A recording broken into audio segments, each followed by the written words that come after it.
जय जिनेन्द्र। आज का लेक्चर शुरू करेंगे। शतक है 70वां, उद्देश्य है चार, चौथा। इसके लिए हम आज शुरू करेंगे। इस उद्देश्य में क्रिया की स्पष्टता, फिर दुख, वेदना और आत्मकर्तृत्व, उसका निरूपण किया गया है। आत्मा प्राणातिपात आदि क्रिया करती है, वो क्रिया स्पृष्ट ही होती है, अस्पृष्ट नहीं हो सकती। बराबर। तो जो प्राणातिपाती आदि क्रिया है वो आत्मा द्वारा हो रही है और वो स्पृष्ट ही होती है, अस्पृष्ट नहीं होती। इसलिए इसके पुद्गल आत्मा को स्पर्शित होते ही है, वो कभी भी अस्पृश्य नहीं हो सकते। क्रिया के परिणाम अनुसार आत्मा एक क्षेत्र अवघाड़ कर्म पुद्गलों को ग्रहण करता है। आत्मा एक क्षेत्र अवघाड़ कर्म पुद्गलों को ग्रहण करता है। ये क्रिया तो कर ली, जैसे कि मुझे खाना खाना था, मैंने क्रिया तो कर ली। अब उसका परिणाम क्या होगा? तो आत्मा एक क्षेत्र अवघाड़ जितने कर्म पुद्गलों को आत्मा ने ग्रहण कर लिया, इसीलिए वो क्रिया तज्जन्य कर्म बंध होकर आत्मा के साथ संबंध हो जाती। उसके उपरांत क्रिया जीव द्वारा स्वयं जब की जाती है तभी होती है, ईश्वर आदि द्वारा नहीं हो रही। मतलब कि मैंने जब स्वयं क्रिया की तो मेरी आत्मा ने ये क्रिया की है, तो मेरी आत्मा के साथ जो कर्म क्रिया होने के कारण जो कार्बन वर्गना के पुद्गल मेरे आत्मा ने खींचे थे, जिसको उपयोग में लिए थे, वो मेरे आत्म प्रदेश पर आकर स्पर्शित हो गए, स्पृष्ट हो गए। बराबर। तो ये मेरे द्वारा हुई है, इसीलिए मेरे आत्मा पर चढ़ा है। अगर मेरे द्वारा ये क्रिया नहीं होगी तो मेरी आत्मा पे वो नहीं चढ़े। तो सीधा सा निर्णय ये हो गया कि ये क्रिया ईश्वर आदि किसी के भी द्वारा नहीं होती है, ये क्रिया मात्र और मात्र आत्मा द्वारा होती है। क्रिया करने वाला जीव जहाँ स्थित होता है उस प्रकार से वो कर्म पुद्गलों को ग्रहण करता है। अगर जीव, क्रिया करने वाला जीव नरक की कुंभी में बैठा है तो नरक की कुंभी के आसपास जो पुद्गल होंगे वो उसको एकत्रित करेगा। अगर क्रिया करने वाला जीव पानी में तिर्यंच बनकर मछली बनकर पड़ा है तो वो पानी के अंदर के आसपास के पुद्गलों को वो आहार सब, और या कोई आहार आदि जो भी क्रिया उसको करनी होगी, चलने की क्रिया करनी होगी, गति की करनी होगी, उसको वो एकत्रित करेगा। अगर देवलोक में है तो वहां से वो करेगा, मनुष्य होगा तो तिर्यक लोक से वो करेगा। जीव जो लोक के निष्कूट विभाग में होगा, जो भी स्थान में, उसको अलोक का व्याघात होता है। मतलब जीव लोक के निष्कूट विभाग में ही स्थित हो सकता है, वो अलोक में नहीं हो सकता। तो उसको अलोक का व्याघात होने से वो तीन चार या पांच दिशा में से वो अपने आहार के आहार आदि कर्म कर्मण वर्गणाओं को वो खींचता है। और अगर उसको निर्व्याघात स्थान में स्थित हो, अगर वो निर्व्याघात, जहाँ कोई आघात नहीं, ऐसे स्थान में स्थित हो तो छह दिशा से, बराबर, वो छह दिशा से आहार पुद्गलों को ग्रहण करता है। क्रिया जो समय जो क्षेत्र में जो प्रदेश में कराई जाती है उसी प्रदेश में वो स्पृष्ट होती है, स्पर्शती है। जो क्षेत्र जो स्थान में कराई गई है उसी स्थान में ही वो उस आत्मा को स्पर्शित होती। बराबर। तो जीव आत्मकृत दुख, अब ऐसे ही क्रिया करते करते जीव कार्बन वर्गणाओं को इकट्ठी करता जाएगा, उससे उसको आत्मकृत दुख, मतलब उसी क्रियाओं के कारण उसको दुख और सुख का अनुभव होता है। तो ये तो आत्मकृति हो गया। तो जीव अपने ही आत्मकृत दुख और सुख का अनुभव करता है। जीव परकृत भी दूसरे के किए हुए या मेरे और दूसरे दोनों के किए हुए सुख और वेद दुख और सुख दुख और वेदना का अनुभव नहीं कर सकता। बराबर। जीव खुद की हुई सुख हो, दुख हो, या फिर वेदना हो, जो भी उसके खुद के ही किए हुए कर्मों को वो अनुभव करता है, खुद के दूसरों के किए हुए के नहीं। या फिर उसके और दूसरे दोनों के किए हुए को भी नहीं, उसमें भी नहीं, मात्र खुद के। तो जो भी सुख और दुख के हेतुभूत जो कर्म जीव ने बांधे हैं, वो सारे आत्मकृत होते, अनात्मकृत नहीं। ठीक है, कर्म का फल शाता या अशाता के रूप में ही मिलता है। ऐसे ही वेदना भी आत्मकृत होती है। अगर वो जो वेदना भोग रहा है वो वेदना भी आत्मकृत, कर्म भी आत्मकृत। तो ये सारी चीज जाननी है जो प्रभु ने बताई है, ये इस उद्देश्य में हमको जानने को मिलेगा कि अन्य व्यक्ति या वस्तु वेदना में निमित्त हो सकता है, लेकिन फिर भी वो वेदना तो स्व कर्मजन्य ही होती है, आपके खुद के कर्मजन्य ही होती है। मेरे कर्म के उदय के कारण ही वो वेदना मुझे प्राप्त हुई है। बराबर, अन्य निमित्त बन सकता है मात्र, इसीलिए यहाँ फिर से आया, परकृत या उभयकृत दुख या वेदना नहीं मिलती, स्वकृत ही मिलती। अन्य निमित्त बन सकता है लेकिन वेदना स्वकर्मजन्य ही है, ये जरूर है। प्रभु को कानों में जो कील डाली गई वो वेदना निमित्त पर बन गया, पर हो सकता है, लेकिन वो जो कर्म का उदय आया था वो स्वकृत ही होता है, वो परमात्मा के स्वकृत किए हुए ही था, वो अन्यकृत नहीं था। और वो कर्म का वेदन भी आत्मा स्वयं करते हैं, प्रभु के आत्मा ने ही स्वयं ही उसका वेदन किया, कोई और उसका वेदन नहीं करा सकता। बराबर, किसी और द्वारा उसका वेदन नहीं हो सकता। तो इस तरह से जैन दर्शन अनुसार कर्म बंध और उसके फल भोग की प्रक्रिया स्पष्ट होती है कि आत्मा ही बंध करता है, क्रिया करता है, आत्मा ही वर्गणा को कर्म कर्म वर्गणा को खींच कर लाता है, आत्मा ही उसको अपने प्रदेशों पर स्पर्शित यानी कि बंद कराता है। और जब फिर से निमित्त पके और वो उदय में आए, तब आत्मा ही उसी वेदना दुख पीड़ा का अनुभव भी करता है। आइए, तो ये क्रिया को हम प्रश्न गौतम स्वामी के प्रश्नोत्तर जानते हैं। गौतम स्वामी ने इस प्रकार से प्रश्न किया है राजगुरु नगर में कि हे भगवान, क्या जीव प्राणातिपात क्रिया करती है? हाँ, प्रभु कह रहे हैं, हाँ गौतम, जीव प्राणातिपात की क्रिया करता है। उसके बाद प्रश्न हुआ कि हे प्रभु, क्या स्पृष्ट क्रिया कराई जाती है या अस्पृष्ट क्रिया? आत्मा द्वारा स्पर्श की हुई क्रिया कराई जाती है या आत्मा द्वारा स्पर्श नहीं की हुई क्रिया कराई जाती है? प्रभु कह रहे हैं गौतम, वो स्पृष्ट ही कराई जाती, मतलब जो भी क्रिया कराई जाती है वो आत्मा को स्पर्शित ही होती है, स्पर्शित द्वारा ही की जाती है, अस्पर्शित नहीं। वो अनुक्रम से की जाती है, बिना अनुक्रम भी नहीं। तो ये जो भी क्रिया की जाती है वो अनुक्रम से की जाती है।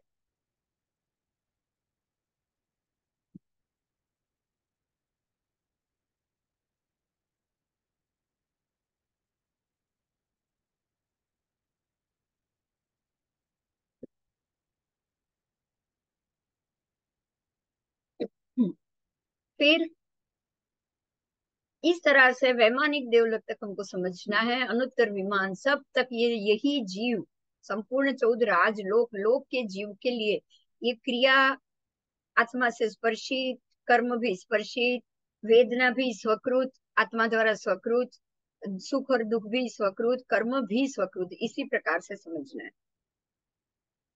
उसमें समुच्चय जीव और एकेंद्रिय निर्व्याघात की अपेक्षा से 6 दिशा में से आए हुए कर्म पुद्गलों को ग्रहण करते हैं। निर्व्याघात, व्याघात यानी कि कोई भी व्यवधान या बाधकता ना हो, तो अगर कोई व्यवधान ना हो, अगर कोई बाधकता ना हो, बीच में कुछ बाधक प्रदेश या कुछ ना आ जाए, द्रव्य या देश ना आ जाए, तो 6 दिशा यानी कि चारों दिशा, विदिशा भी उसी में आ गई, ऊर्ध्व दिशा अधो दिशा, इस प्रकार से दशो दिशा माननी है। दिशा 6 ही बताइए, पर उसमें 6 विदिशा, 4 ही दिशा है, उसमें 4 विदिशा भी आ गई, तो दिशा विदिशा इस प्रकार से 4 गिनाया है, ऊर्ध्व और अधो, ऐसे 6 दिशा आ जाए ना। जब भी 6 दिशा आ जाए आपको दशो दिशा समझनी। तो अगर कोई व्याघात ना हो, निर्व्याघात की अपेक्षा से कोई व्याघात ना हो, तो समुच्चय जीव और एकेंद्रिय जीव 6 सर्व दिशाओं में से अ, ये कर्म बुद्धों को ग्रहण करते हैं। और अगर व्याघात आ जाए, व्याघात यानी कि आप लोक के अंत भाग में हो, तो देखिए अब पीछे की दिशा बंद हो गई क्योंकि वो अलोक है। अगर लोक के अंत भाग में होगे तो आप अटक जाओगे, या तो फिर 3 दिशा या 4 दिशा या 5 दिशा। 3 दिशा कैसे? तो जहां ऊर्ध्व अधो, 3 दिशा में 3 दिशा ही आ गई, ना ऊर्ध्व से ना अधो से।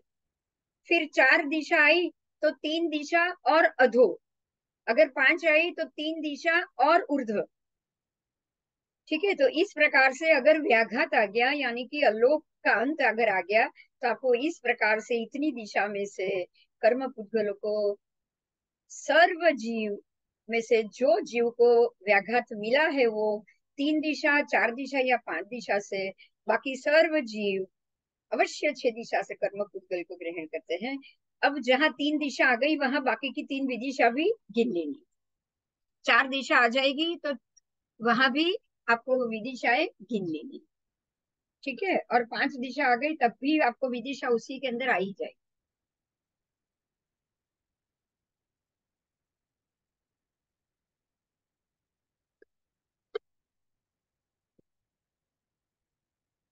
आइए आगे जाएंगे।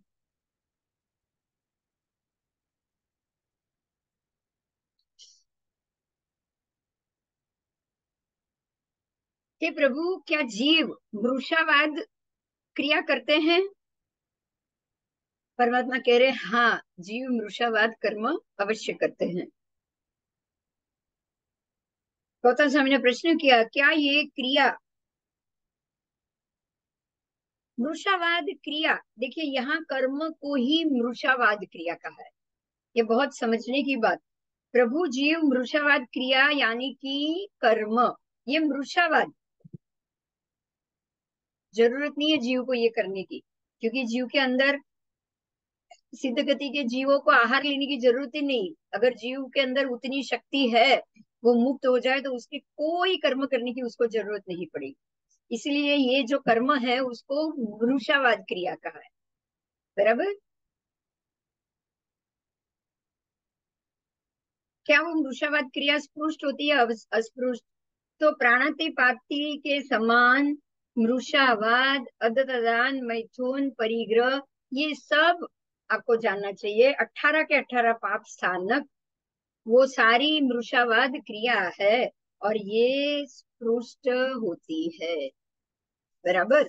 तो इस प्रकार से क्रिया शब्द कर्म के अर्थ में आया है, कोई भी क्रिया करना, यानी कि जीव ने वो कर्म बंद किया। आत्मा के साथ क्षीर और नीर के रूप में एक रूप होकर ही होती है। बिना आप आत्मा, आत्मा खाली शरीर ये क्रिया करे और आत्मा उसमें संलग्न ही नहीं, ये संभव ही नहीं। क्योंकि आत्मा शरीर के साथ क्षीर नीर की तरह जुड़ चुका है। ध्यान से सुनिएगा। अब मेरी उंगली में भी, उतने प्रदेश में भी आत्मा प्रदेश है। अगर उंगली कट जाती है तो दर्द होता है। उंगली कुछ न कुछ काम कर रही है, लाइव है। अगर मान लो कि यहाँ से नस का कनेक्शन भी कट गया ना तो वो काली हो जाएगी। अगर ये उंगली नहीं चल रही है, पूरा हाथ नहीं चल रहा है, तो वो कनेक्शन नहीं है, तो वो काम ही नहीं करता है। तो समझ लीजिए कि अब इसमें से आत्म प्रदेश निकल चुका है। मगर हम आत्म प्रदेश संपूर्ण पुद्गल की काया में क्षीर नीर की तरह जुड़ जाता है। इसीलिए शरीर को जब भूख लगेगी, आपको आहार करने की जरूरत पड़ेगी। आपने आहार किया तो वो जो कर्म बंद किया, वो शरीर को नहीं, मात्र आत्मा के साथ, क्योंकि शरीर और आत्मा क्षीर नीर रूप से जुड़े हुए। तो जो कर्म लगने हैं वो जुड़े में लगने हैं, शरीर में भी लगने हैं, आत्मा पे भी लगना है। अगर दोनों जुड़े हुए हैं तो वो आत्मा पे भी चढ़ी गए, आत्मा पर भी वो कर्म चढ़ी चुके। बिल्कुल इसी तरह से ये देखना है कि आत्मा के साथ क्षीर और नीर के प्रमाण में कोई भी क्रिया यानी कि कर्म एक रूप होकर ही होता है। पुद्गल ही पुद्गल का आहार कर सकता है, आत्मा पुद्गल का आहार नहीं करती। समझिएगा। जो आप आहार कर रहे हो या आप जो चल रहे हो, गति कर रहे हो, वो पुद्गल द्वारा हो रही है। तो आत्मा क्षीर रूप से पुद्गल से जुड़ गई। अब अगर पुद्गल कुछ खाएगा और कर्म बंद करेगा तो जुड़ी हुई आत्मा पे भी वो लगना है। अगर पुद्गल चलेगा तो चलने से जो कर्म बंद हुए, जो जीव नाश हुए, जो प्राणातिपाती की 18 पाप स्थानक की क्रिया हुई, वो आत्मा के ऊपर तो चढ़ेगी, चढ़ेगी ही चढ़ेगी। कर्म शरीर करे और आत्मा को दंडी ना मिले, ये पॉसिबल नहीं, क्योंकि आत्मा और शरीर दोनों क्षीर नीर की तरह जुड़ चुके। ठीक है, आत्मा को भोजन की जरूरत नहीं, शरीर को है। आत्मा को इधर उधर चलने की, घूमने की, घूमकर पैसे कमाने की या व्यवहार करने की जरूरत नहीं, शरीर को है।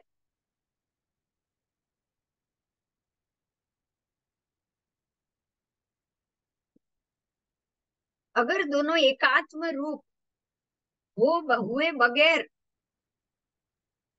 एकात्म रूप हुए बगैर अगर क्रिया करे तो कई किए हुए कर्मों के फल का वेदन जीव को नहीं होता है। देखिए ध्यान से सुनिए, अगर दोनों एकात्म रूप होकर ही कर्म कर रहे तभी कर सकते हैं।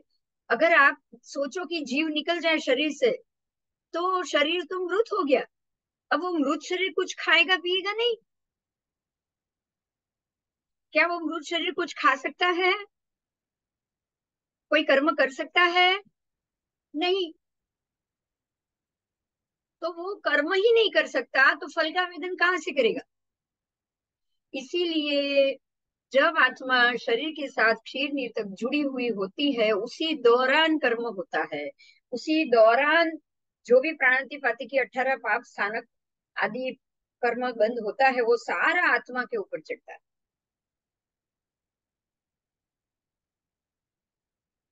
अजीव अथवा मृत शरीर को भी क्रिया और तज्जन्य कर्म बंद होता है। अजीव यानी मृत शरीर को भी तज्जन्य कर्म बंद होता है।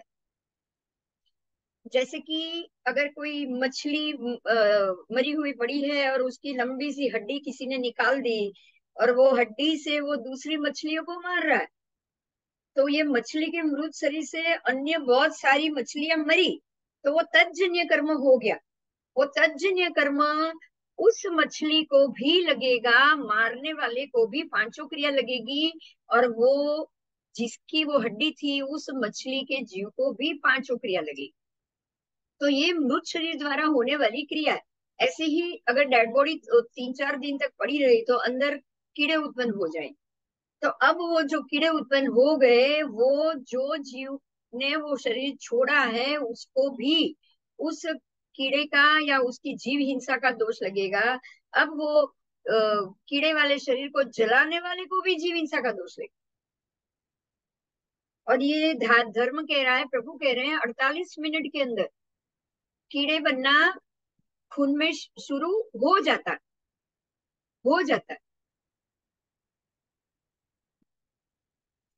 तो ये तो अजीव हो गया, मृत शरीर हो गया। अजीव अलग है, मृत शरीर हो गया। तो मृत शरीर और अजीव, जैसे कि पेड़ पेड़ में से डाली तोड़ी है और अब उसमें से जीव निकल चुका है, अब ये अजीव लकड़ा अजीव बन चुका है, तो वो लकड़े से अगर कुछ टेबल वेबल बनाओ तो वो अजीव होगी, तो उसको भी तज्जन्य क्रिया। अगर वो लकड़े से अगर वो लकड़ा कहीं से हाथ से नीचे गिरा और नीचे चलते हुए किसी अलसिए या सर्प के ऊपर गिरा और वो मर गया, तो लकड़े के जीव जो अंदर था पहले उसको भी पांचों क्रिया लगेगी। जैसे फल जहाँ पेड़ से गिरा तो फल के जीव, वृक्ष के जीव, डाली के जीव, सबको पांचों क्रिया लगेगी। तो बिल्कुल इसी तरह से अजीव हो या मृत शरीर हो, उनको भी क्रिया लगती है, तज्जन्य कर्म बंद होता है, और काई की, परिणामी की आदि पांचों क्रिया भी लगती है। बराबर, क्रिया तो लगती है, परमात्मा ने आगे बताया है। आइए, तो जो आत्मा वो शरीर का धारक था, अगर मछली मर चुकी है उसके शरीर पड़ा हुआ है, तो वो शरीर और उसकी हड्डी का धारक एक आत्मा था, इतने सालों तक था, जब तक उसकी आयु थी वो था। अब आयु पूर्ण होने से पूर्व वो मछली के जीव ने कोई प्रत्याख्यान नहीं किया है कि मैं ये शरीर छोड़ रही हूँ, ये मेरा, उसका ममत्व भी छोड़ रही हूँ, अब मुझे वैराग्य आ चुका है, अब मुझे जन्म मरण नहीं चाहिए, क्या ऐसे प्रत्याख्यान वो मछली ने किए थे? नहीं किए थे। नहीं किए थे, इसीलिए वो कर्म परंपरा चालू है। इसीलिए अविरति जीवों को ये अपने पूर्व छोड़े हुए सारे शरीरों से जो जो कायिक की आदि पांचों क्रिया प्राणातिपाती की होती है, वो सारा कर्म बंध अविरति जीवों को चढ़ता ही है। मात्र विरत जीव मृत्यु से पूर्व अपने सारे शरीर का ओसराना कर ले, प्रायश्चित कर ले, प्रतिक्रमण कर ले, और ये अपने शरीर की सारी जो हड्डी जो भी चीजें सब ओसरा दे कि अब इसके ऊपर मेरी कोई माया नहीं है, अब मुझे शरीर नहीं चाहिए, मुझे उद्गल ही नहीं चाहिए, मुझे जन्म ही नहीं चाहिए। अगर इस प्रकार से वो वैराग्य से वासित हो और सब ओसराए, तो ही उसके छोड़े हुए शरीर पर उसका अधिकार समाप्त हो जाता है। और ये कारण से उस जीव या उस आत्मा को अब उनके शरीर के द्वारा जो भी पाप कर्म हो रहा है वो नहीं चढ़ सकता, वो उस पाप कर्म से बच जाता है। पर ये प्रत्याख्यान उसको खुद को करना पड़ेगा मृत्यु से पहले। यही कारण है कि जो जीव राशि खमाने की जो क्रिया होती है ना, वो मृत्यु के समय खास कराई जाती है। पद्मावती माता की ये जीव राशि खमावे जो स्तवन है, वो इसी के ऊपर है। और पुद्गल ओसराने की क्रिया जो महात्मा कराते हैं चौमासा के दरमियान, वो भी इसी कारण कि हमें अब आगे के अगर जन्म मरण नहीं लेना है, वितराग दशा में अगर आपको आना है, सम्यकत्व चाहिए, वीरती भाव चाहिए, आपको देश वीरती भाव भी अगर आपके अंदर लाना हो, सर्ववीरती ही लानी है लगा अगर, लेकिन अगर आप देश वीरती भी लेकर आओ, तो आपको ये पुद्गल ओसराने की क्रिया ये जन्म में, इस जन्म में अवश्य करनी चाहिए, और किए हुए सारे पापों को और ये शरीर के त्याग का प्रत्याख्यान आपको कर लेना चाहिए। पूर्व के सारे छोड़े हुए शरीर का भी, उसके द्वारा किए हुए सारे हुए पापों का भी, आपने नहीं किया है लेकिन बाद में भी हुए हो, क्योंकि हम भी तिर्यन चिरन सब गति में जाकर ही आए हों, तो वहां जो भी पाप हुए हो उसका भी हमको ओसराना, उद्गल ओसराना कर लेना चाहिए।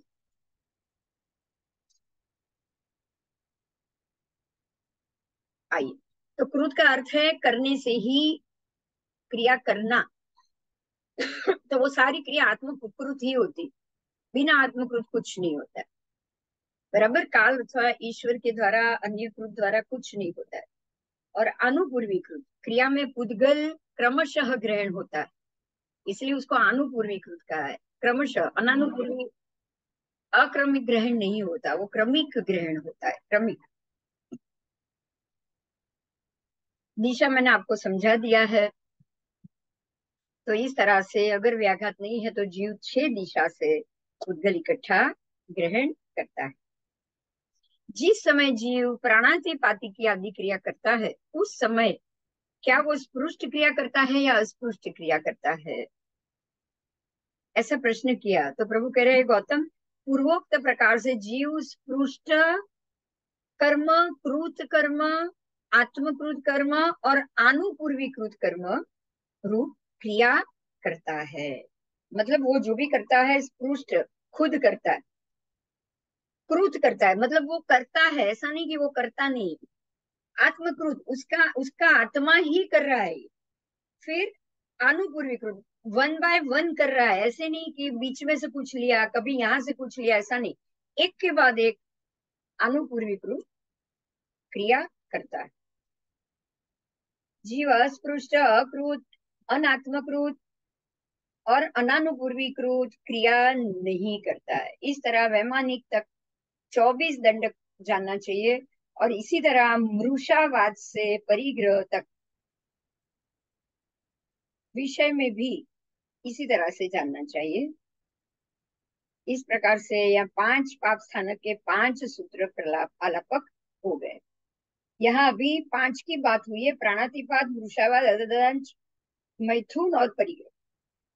बराबर, तो ये 5 क्रिया में भी ऐसा ही जानना चाहिए।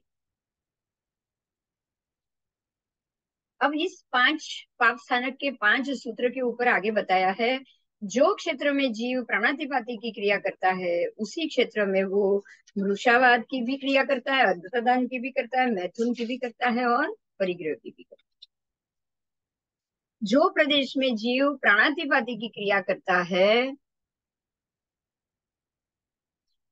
वो क्रिया जो समय जो देश जो खंड में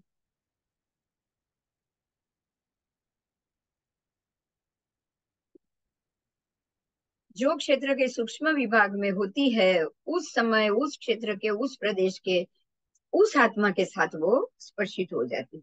वहां बैठकर जो आत्मा ये क्रिया कर रहा है उसी से वो स्पर्शित हो जाएगी। आगे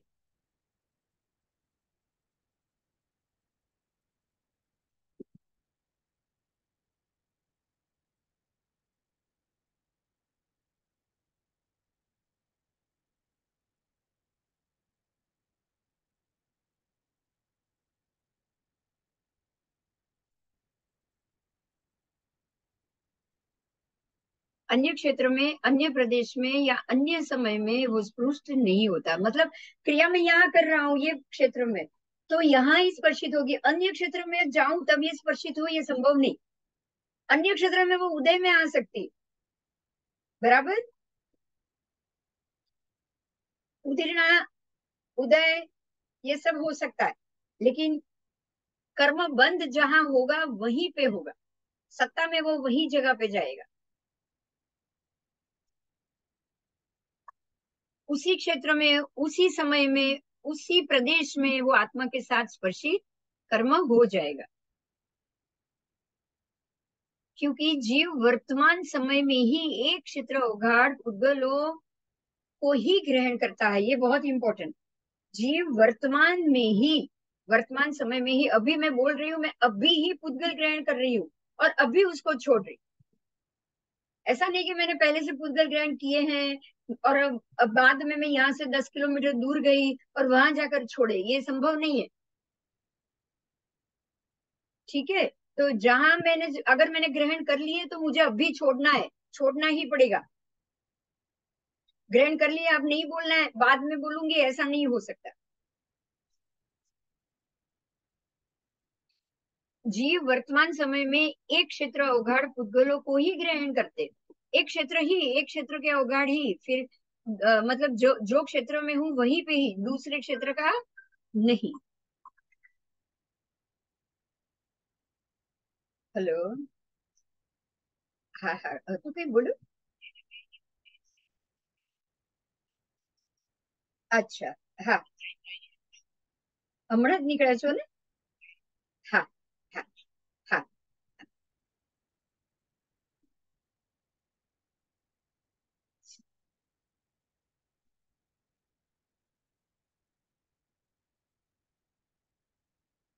समुच्चय जीव द्वारा क्रिया की अपेक्षा से स्पृष्टता, समय की अपेक्षा से स्पृष्टता, क्षेत्र की अपेक्षा से स्पृष्टता और प्रदेश की अपेक्षा अपेक्षा से स्पृष्टता। मतलब कि क्रिया की अपेक्षा से, कर्मों की अपेक्षा से वो आत्मा को स्पर्शित हो गया, वर्गणा स्पर्शित हो गई। समय की अपेक्षा से भी कि वर्तमान समय में ही वो स्पर्शित हुई, क्षेत्र की अपेक्षा से भी क्योंकि इसी क्षेत्र में वो स्पर्शित हुई, और प्रदेश की अपेक्षा से भी इतने प्रदेश, आत्मा के प्रदेश में वो स्पर्शित हुई। हाँ बेटा, ના ના પપ્પાને અહીંયા જ જવાનું છે ને? હા, વાંધો નહીં. હા તો પૂછી લે, પપ્પાને પાછું ઉઠાડી દેજે, તૈયાર થાય, 5 વાગ્યાનો ટાઈમ છે ને? હા તો એટલે ક્યાં જવાનું છે? ક્યાં જવાનું છે? સામે જ ને? તો પપ્પાને ઉઠાડી.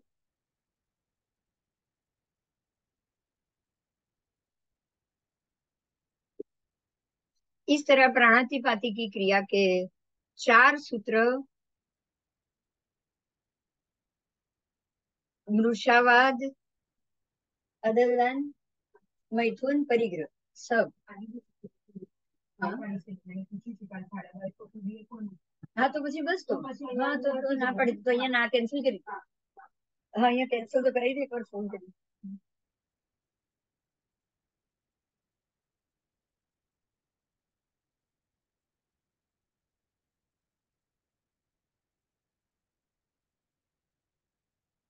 अब प्रभु को प्रश्न किया गया है कि जीवों को जो दुख है वो क्या आत्मकृत है, परकृत है या उभयकृत। तो प्रभु ने इसका जवाब दिया है, गौतम जीवों को जो दुख है वो आत्मकृत है, और परकृत भी नहीं है, उभयकृत भी नहीं। किसी के द्वारा आप किसी को दुख दे ही नहीं सकते, बराबर। कोई और उसको दुख दे ही नहीं सकता। आप और वो दूसरा दो मिलकर भी कोई दुख उत्पन्न नहीं कर सकता। मात्र आत्मकृत है, मात्र स्वकृत है, परकृत भी नहीं है, और मेरा थोड़ा भाग दूसरे का ज्यादा भाग ऐसा भी नहीं। ये तो बहुत बड़ी बात है ये बात, कि जो भी मिला है ना मेरे ही कारण मिला है। मैंने ही कुछ किया है तभी ये मेरे तक पहुंचा है, बस। अगर मैंने नहीं किया होता तो ये मेरे तक नहीं पहुंच पाता। ये कंफर्म, ये कंफर्म। तो जो चीज मेरे तक आई है वो मेरा ही किया हुआ है। किसी का, दूसरे का उसमें भाग हो ये भी संभव नहीं। ये भी संभव नहीं, प्रभु ने स्पष्ट रूप से कह दिया ये उभयकृत भी नहीं है। परकृत तो है ही नहीं, दूसरे का तो है ही नहीं, मगर मेरा दूसरा का साझा भी नहीं है। जो भी है सिर्फ मेरा है। ये सर्व जीवों के लिए है, वैमानिक तक सर्व जीव, सर्व के सर्व लोक के संसारी जीवों के लिए ये बात। अब जो ये तो दुख की बात हुई, आत्मकृत दुख, आत्मकृत कर्मबंध। अब जो दुख का वेदन करना है, मतलब जो आत्मकृत दुख पड़ गया है, जो कर्मबंध हो चुका है, उसका वेदन। क्या जीव आत्मकृत दुख का वेदन करता है, परकृत दुख का वेदन करता है, या उभयकृत दुख का वेदन करता है? अब जब परकृत होता ही नहीं तो वो परकृत का वेदन कैसे करेगा? जब वो उभयकृत दुख होता ही नहीं है तो वो उभयकृत दुख का भी वेदन नहीं कर सकता। तो यहाँ यही बात समझनी है कि चाहे समूह में पाप क्रिया हुई हो तो वो समूह भोगे, ऐसा नहीं होता है। समूह में पाप क्रिया हुई हो फिर भी स्व इच्छा अगर अंदर हो गई तो ही वो कर्म बंद होगा। और अगर समूह में भी अगर लोग, बहुत सारे लोग कुछ कारण से मर रहे हैं, वेदना भोग रहे हैं, मृत्यु प्राप्त कर रहे हैं, तो भी सामूहिक क्रिया की होगी इसीलिए भोग रहे हैं, ये भी मानने की जरूरत। बराबर, क्योंकि उभयकृत दुख कर्मबंध हो, उभयकृत दुख वेदन हो, उभयकृत दुख भोगने में आए, निमित्त में आए, ये संभव ही नहीं। क्योंकि उभयकृत कर्म होता ही। ये बहुत ही अच्छी बात है, बहुत समझने जैसी बात है, कि मेरे तक जो कर्म पहुंचा है सिर्फ आत्मकृत है। मेरी ही आत्मा ने पूर्व में, मैंने ही सोचा था, मैंने ही किया था, मैंने ही बांधा था, बात खत्म। ना कोई और सोचकर ये आपको चढ़ा सकता है, और ना ही आप और कोई और सब मिलकर, सब साझा मिलकर भी कोई कर्म करे और साझा चढ़े, ये संभव ही नहीं है, ये संभव ही नहीं। ऐसे ही जब भी वेदन करना है तो मेरा ही दुख था, मैं वेदन कर रहा हूँ, बराबर। प्रकृत दुख का, दूसरे का दुख का वेदन मैं करूंगा, पॉसिबल नहीं है। उभयकृत हम सब दोनों का दुख चल रहा है और उसका वेदन मैं कर रहा हूँ, वो भी संभव नहीं। जीवों को जो वेदना है, पीड़ा है, वो आत्मकृत ही है। मुझे, मेरी शारीरिक पीड़ा किसी और के कारण है, प्रकृत है ना। मेरी शारीरिक पीड़ा मेरे और दूसरे की सांझी है। मान लो कि अगर गर्भ में बच्चा है, माँ को तकलीफ हुई है, मरणांतिक कष्ट आया है, तो ये बेटे के ग्रह नक्षत्र के कारण या मेरे ग्रह नक्षत्र के कारण, हम दोनों के साझा होने के कारण ये आया है ना? ना, मात्र मेरे ही कर्मबंध था जिसके कारण ये पीड़ा हुई। तो ये मेरे ही कर्मबंध के कारण ये बच्चे को भी पीड़ा हुई, आपको यही समझना। किसी और की पीड़ा का भोग मैं भोग रहा हूं, ये बिल्कुल संभव नहीं।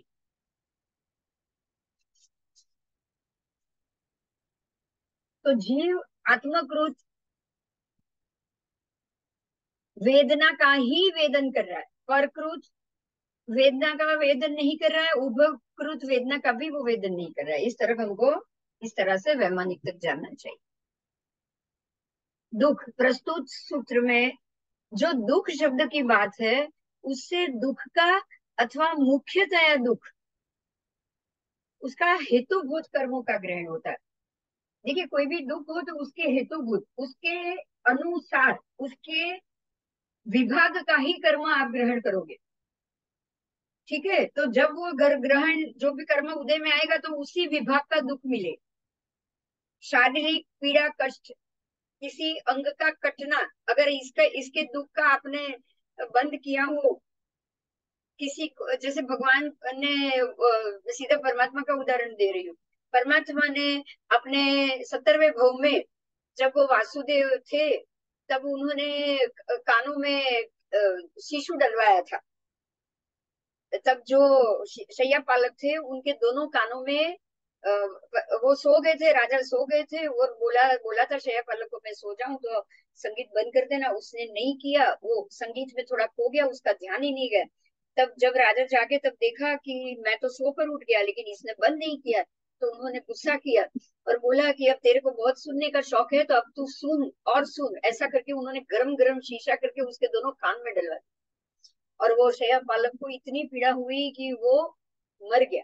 अब यही पीड़ा, देखिए, कान में शीशा डलवाना, ऐसे दुख और वेदना का कर्म प्रभु ने किया। दूसरे को वेदना कर कान की दी, कान की पीड़ा दी। वो वेदना प्रभु ने कर्म कृत आत्मकृत किया, उनकी आत्मा ने ही किया। तो अब जब भी उसका वेदन आया, उस पीड़ा का जब वेदन आया, तो जो पीड़ा कान में शीशा डलने के लिए, गरम गरम शीशा डलने के लिए वो शया पालक को हुई थी, वही पीड़ा प्रभु के कान में दो लकड़े की कील डालकर, लकड़ा ही ठूस के बंद कर दिए कान दोनों। और सुनता नहीं है तू, मैं बोल रहा हूँ सुनता नहीं है तू, जवाब नहीं दे रहा है, वही चीज हुई। और कानों में ही कील डाली गई, है ना, गोवा ने डाल दी। तो जब उसका उदय आया तो उसी तरह की पीड़ा उनको मिली, उसी उसी कान में कील डालने की पीड़ा उसको मिली। तो ये क्यों क्यों हुआ ऐसा? क्योंकि जब कर्म बंध का समय था, तब आत्मकृत दुख का कर्म उन्होंने बांधा, कान की पीड़ा का, किसी को कान की पीड़ा दी। जब उसका वेदन हुआ, तब उन्होंने अपनी ही की हुई किए हुए कर्म का वेदन किया है, अपने ही किए हुए कर्म का वेदन। बराबर।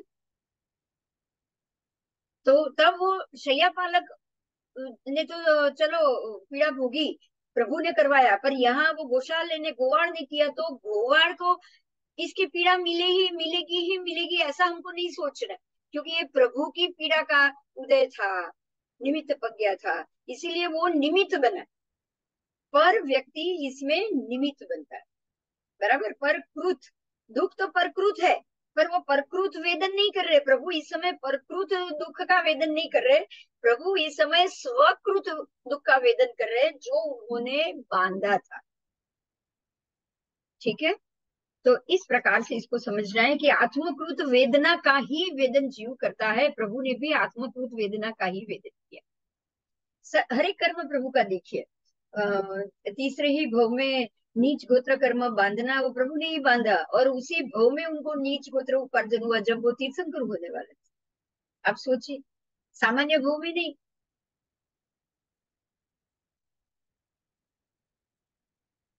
तो इस प्रकार से जीव आत्मकृत वेदना का वेदन करता है, परकृत या उभयकृत का नहीं। बराबर।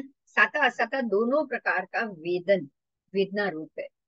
यहाँ साता वेदन था कि प्रभु को तीर्थंकर नाम कर्म का उपार्जन था और उन्होंने नीच गोत्र कर्म बांधा।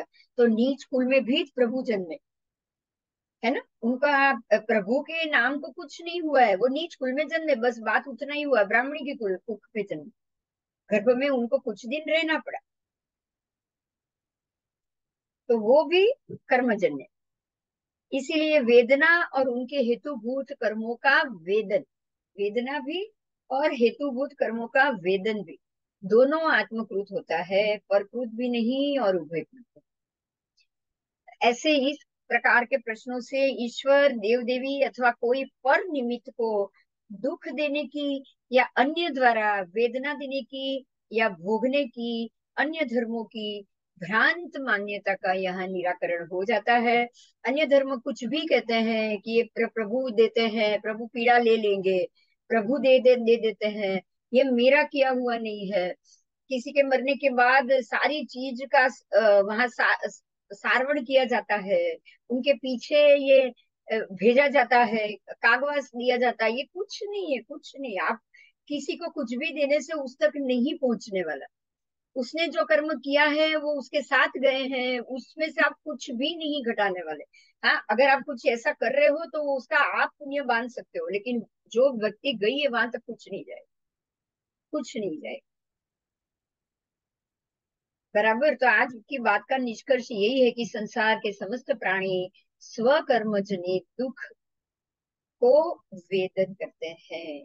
दुख या वेदना उसके स्वकर्म की ही है, उसका वेदन भी वो स्व ही करते हैं, स्वकर्म करके ही करते हैं। अन्य व्यक्ति या वस्तु उसमें निमित्त बन सकते हैं, कभी कभी निमित्त बन जाते हैं, लेकिन उपादान के रूप में वो आत्मा स्वयं ही कृत है। स्वयं कृत ही सब होता है, कर्म बंध भी वो स्वयं करती है, कृत भी स्वयं है, बंध भी स्वयं करती है, और उसका फल भी वेदन, फल रूप कर्म का वेदन भी आत्मा स्वयं करती है, उसका भोग भी आत्मा स्वयं करती है। तो इस प्रकार से कर्म आत्मा स्वयं करती है, स्वयं ही बांधती है, स्वयं ही भोगती है, कोई भागीदार नहीं, कोई से कोई भागीदार। ठीक है। तो इस प्रकार से ये मुद्दा हमने जाना। तो अभी मैं दूसरा क्लास शुरू करूंगी कुछ समय के बाद। जय